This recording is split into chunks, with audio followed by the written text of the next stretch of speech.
So welcome back again students to another video lesson. So after nating i-discuss yung introduction ng quadratic functions, wherein nakita nyo yung real-life applications ng quadratic functions as well as yung 3 ways on how to represent quadratic functions using table of values, graphs, and equations. So for this particular video lesson, ita-transform na natin yung mga quadratic functions from general form to vertex form. So, next na video lesson naman is vertex form to general form. So, para hindi kayo maguluhan, so pinaghiwalay ko po sila. So, una muna general form to vertex form. So, let's start. So, our lesson objective, of course, is to transform quadratic functions from general form to standard form or vertex form. So, let's have again the general form and standard form of quadratic functions. Though na-introduce na sila sa inyo during the video lesson on the introduction to quadratic functions, of course, kailangan ko pa rin i-discuss sa inyo. So, the general form of a quadratic function is written as y is equal to ax squared plus bx plus c, wherein a, b, and c are real numbers and a should not be equal to 0. On the other hand, the standard form or vertex form of a quadratic function is written as y is equal to a times the quantity of x minus h squared plus k. Okay, wherein yung a natin dito again is yung nagpe-predict kung opens upward ba or downward yung parabola. And then yung h and k is yung vertex ng parabola, yung turning point. So here are the steps in transforming quadratic functions from general form to vertex form. First, group the terms containing x. So ibig sabihin lang po niyan, pagsasama-samahin lang po natin yung mga terms na may x variable. Ibig sabihin yung constant term, hindi po natin pwedeng i-group dun sa terms na may x variables. And then, after grouping the terms containing x, we will factor out a. Okay.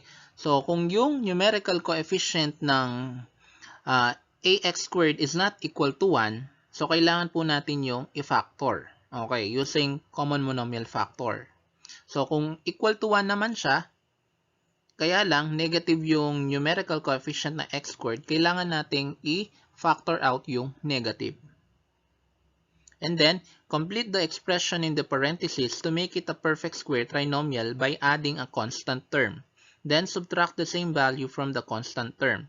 So, kapag pinagsama natin yung mga terms na may variable x, so, kailangan natin yun gawing perfect square trinomial. Make sure, pinactor po natin yung a bago natin gawin tong third step. And then, sa paggamit ng perfect square trinomial na yan, okay, so, kagaya lang po ng process dun sa completing the square. So, kukunin natin yung numerical coefficient ng x, yung na magsisilbing middle term, and then, i-divide natin sa 2. And then, yung nakuha nating quotient doon is i-square natin. So, yun yung magiging constant term. And then, kapag nakuha natin yung constant term na yon, kailangan natin siyang i-subtract dun sa constant term ng given function. So, yung given function po kasi natin, kadalasan meron po siyang constant term. Okay, so halimbawa, ang in-add mo is 4. Isusubtract mo yung 4 dun sa constant term. So, yung constant term na yon is hindi siya kasama dun sa loob ng parenthesis. It's because wala po siyang variable. So, yung fourth step natin is we have to simplify and express the perfect square trinomial as a square of binomial. So, yung expression o yung trinomial na nasa loob ng parenthesis ay kailangan nating i-factor in the form of square of binomial. Okay, so yung may square po sa labas ng parenthesis, yun po yung square of binomial form. And then, we will identify the values of h and k, wherein hk, sabi ko nga, will serve as the vertex of the parabola. So, yung turning point. So, ma-determine lang natin yung values ng h and k na malinaw talaga kapag naka-vertex form na. Okay. And then, kung hindi siya naka-vertex form, general form, meron din namang paraan para ma-determine yung values ng h and k na ipapakita ko sa susunod na video lesson kapag nag-graph na tayo ng quadratic function. So for our activity, transform the following quadratic functions from general form to standard form or vertex form. So let's have the first example. X squared plus 6x plus 19. Okay. So ang sabi dun sa una, kailangan nating pagsamahin yung mga terms na may x. So magiging ganito siya. Y equals the quantity x squared plus 6x plus 19. Okay. And then yung value ng a natin dito is positive 1. So sulat lang natin dito, a equals 1. And then, after nating pagsamahin yung may mga terms na may x, so ang gagawin natin is mag-a-add tayo ng constant term para magiging perfect square trinomial yung nasa loob ng parentheses. So magiging ganito siya. Y is equal to the quantity of x squared plus 6x plus blank plus 19. So para makuha yung blank na yan, yung constant term na yan, so ganito lang po ang process. So, yung numerical coefficient ng middle term, yung 6, okay, i-divide lang natin sa 2. So, 6 divided by 2, that is 3. And then, yung 3, i-square lang natin, that is 3 times 3, 9. Plus 19. And then, yung sabi dun sa process, kung ano ang inad natin na constant term para magiging perfect square trinomial siya, yun naman yung isa-subtract natin dun sa constant term na nasa labas ng parentheses. So, since nag-add tayo ng 9, magsusubtract ngayon tayo ng 9. Okay, so opposite. So, and then y is equal to the quantity of x squared plus 6x plus 9. And then, 19 minus 9, that is 10. So, plus 10. So, yung last step natin, y is equal to yung x squared plus 6x plus 9, ipa-factor natin siya as the square of binomial. So, paano yon? The square root of x squared, that is x. And then, we follow the sign of the middle term plus square root of the last term, 3. And then, squared plus 10. So, yung ating given na y is equal to x squared plus 6x plus 19, ito po yung vertex form niya. So, from this vertex form, nung given function natin, we can easily identify the value of h and k. Okay. So, yung value ng h natin dito is negative 3. Okay. So, kapag positive po yung yung operation na nasa loob ng parentheses, opposite po, magiging negative 3. Kapag naman negative, opposite nun is positive. And then, yung k naman natin, yung constant term na nasa labas, which is 10. Okay. So, pwede nating isulat yung hk as negative 3 and 10. So, ibig sabihin, ito po yung vertex kapag ginrap natin yung function. Next, example. Y is equal to 2x squared minus 8x plus 3. Okay. So, yung next step natin, i-group natin yung mga terms na may x. The quantity of 2x squared minus 8x. And then, yung constant term, nasa labas ng parentheses. And then, yung next step natin, ifa-factor out natin yung a. As you can see, yung ating numerical coefficient for x squared is not equal to 1, which is 2. Okay. So, kapag finactor natin yan, 2x squared minus 8x. So, yung common factor po for the numerical coefficient 2 and 8, ngayon, is 2. So, ibig sabihin, ifa-factor natin siya as 2 times the quantity x squared minus 4x. So, ganyan po natin siya dapat ifa-factor. Okay? So, y equals 2, the quantity of x squared minus 4x plus blank, and then plus 3. Next, kailangan nating mag-add ng constant term dun sa terms of x na nasa loob ng parentheses. So, x squared minus 4x plus what? Okay. So, yung negative 4, i-divide natin sa 2, that is negative 2. And then negative 2 squared. So negative 2 times negative 2, that is positive 4. Plus 3. So ano ngayon ang isusubtract natin dito? So hindi po natin isusubtract yung 4. It's because meron po tayong value ng a which is 2. So ang gagawin natin, yung value of a, imumultiply natin dun sa constant term na nasa loob ng parenthesis. So 2 times 4, that is 8. So 8 po ang ating isusubtract. Next, y is equal to 2 times the quantity x squared minus 4x plus 4. And then 3 minus 8, that is negative 5. And finally, if a factor natin yung x squared minus 4x plus 4 using the square of binomial form, 2 times the quantity of the square root of x squared, that is x, and then follow the sign of the middle term, minus, and then the square root of the last term, 4, that is 2, and then squared minus 5. So, ito na po yung vertex form ng ating given function. So, what is the value of h? Yung value of h po natin dito is 2. Paano naging 2? It's because kailangan natin baligtarin yung sign. Reverse po yung sign ng negative 2. That is positive 2. And then yung k naman natin, yung constant term na nasa labas, which is negative 5. So, yung vertex po ng ating given function, 2 and negative 5. So, let's have example number 3. X squared plus 9x minus 14. Okay? So, again, yung first step natin, kailangan natin i-group yung terms containing x. So, y is equal to the quantity of x squared plus 9x and then minus 14. Next, if a factor natin yung a. So, since yung numerical coefficient ng x squared is 1, so therefore, a is equal to 1. Okay?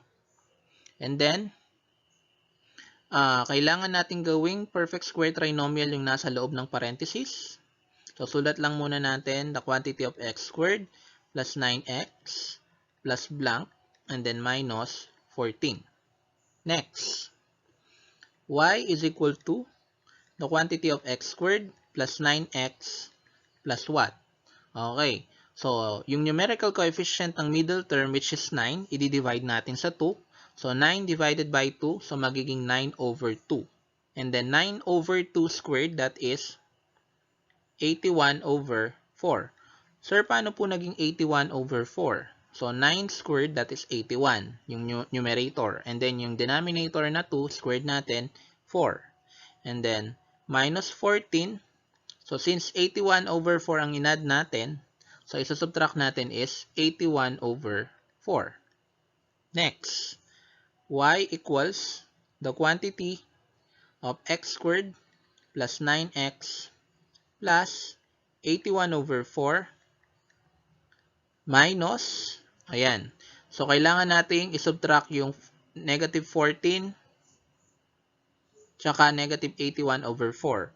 So, yung LCD po dito is 4. Okay. So, yung denominator ng 14 is 1. So, 4 divided by 1, that is 4.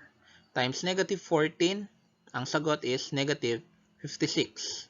And then 4 divided by 4, that is 1. Times negative 81, so that is negative 81.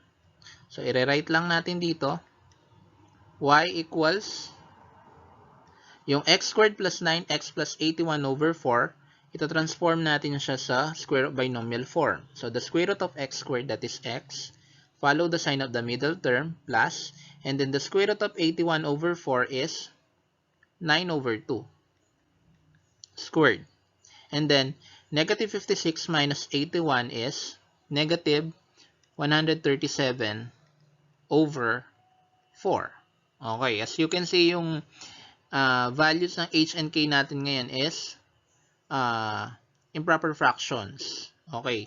And then, pwede natin i-transform naman yan into decimal, pero mas okay na silang improper fraction. Okay. So, the value of h is negative 9 over 2. So, babaligtarin natin yung 9 over 2 na positive. And then, yung value naman ng k is negative 137 over 4. So, yung vertex ng ating given function, negative 9 over 2, saka negative 137 over 4. For the next example, number 4, y is equal to 5x squared minus 40x minus 18. So, group natin yung mga terms containing x.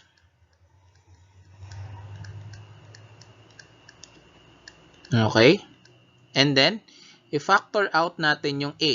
Since yung numerical coefficient ng x squared is not equal to 1, okay? So, kailangan natin i-factor out yung 5. So, paano yon? So, sulat lang ulit natin siya dito. 5x squared minus 40x. I-factor out natin yung numerical coefficient na 5. And then, magiging x squared minus 8x siya nun. Okay? So, sulat lang natin yon. Y is equal to 5 times the quantity x squared minus 8x plus blank minus 18. Ayan. Next, y is equal to 5, the quantity x squared minus 8x plus what? So, negative 8 divided by 2, that is negative 4. Negative 4 squared, that is negative 4 times negative 4, positive 16, minus 18. And then, ano ang isusubtract natin sa negative 18? So, 5 times 16 is 80. Again, since meron po tayong value ng a, which is 5, okay? So, kailangan po natin multiply yung 5 na yun dun sa constant term na nasa loob ng parenthesis, which is 16. So, kapag po kasi yung value ng a natin is 1, we don't need to multiply dun sa constant term kasi yun lang din yung sagot. Okay? So, dahil 80 ang product, isusubtract po natin is 80. Next, y equals 5, the quantity x squared minus 8x plus 16, and then negative 18 minus 80, that is negative 98. Finally, y is equal to 5 times, so x squared minus 8x plus 16, so kailangan natin siyang i-factor using square root binomial form. So the square root of x squared, that is x, follow the sign of the middle term, minus, and then the square root of the last term, 16, 4 squared, minus 98. So, ito po yung vertex form ng ating given function. Now, what are the values of h and k? So, yung h natin is positive 4. Kabaligtaran ng negative 4, positive 4. And then, yung k naman natin is negative 98. So, ibig sabihin yung vertex ng ating given function is 4, negative 98. So, for our last example, so what if yung numerical coefficient ng ax squared is negative? Okay, so paano natin gagawin yon? So, ganito lang po. So, again, i-group natin yung terms containing x, the quantity negative x squared, plus 10x, then minus 21. Okay, so since yung numerical coefficient ng ax squared is negative 1. So, kailangan po nating i-factor yung negative 1. So, magiging ganito po siya. From negative x squared plus 10x, ipa-factor natin yung negative sa labas. And then, sa loob, magiging x squared. And then, yung 10x na positive, magiging negative 10x. Okay? So, it's because 10x divided by negative 1. So, finactor out po kasi natin yung negative 1. Kaya naging x squared minus 10x. So, mapapalitan po yung sign ng nasa loob ng parenthesis. So, sulat lang natin ulit. Negative, naka-factor out. And then, x squared minus 10x plus blank minus 21. Next. Gawin nating perfect square trinomial yung nasa loob ng parenthesis. Negative 10 divided by 2, that is negative 5. Negative 5 squared, that is negative 5 times negative 5, positive 25. Minus 21. And then, since yung a natin is negative 1, i-multiply natin sa 25. So, magiging negative 25. So, ang isusubtract natin is negative 25. Next, y equals negative, the quantity of x squared, minus 10x plus 25 minus 21. And then, since subtraction ito, kailangan natin baguhin yung sign ng subtrahend. So, yung 25 magiging positive, and then yung minus magiging plus. So, magiging plus 25. Next, y equals negative, the quantity of x squared minus 10x plus 25, na kailangan natin i-factor using square binomial form. So, the square root of x squared, that is x, minus, so follow the sign of the middle term, and then the square root of the last term, 25, is 5, and then squared. Negative 21 plus 25, that is positive 4. It's because we follow the sign of the bigger value, and then we proceed to subtraction. Okay, so ito na po yung vertex form ng ating given function. Okay, so what is the value of h? That is positive 5. And then, the value of k is 4. It means the vertex is 5, 4. Ayan.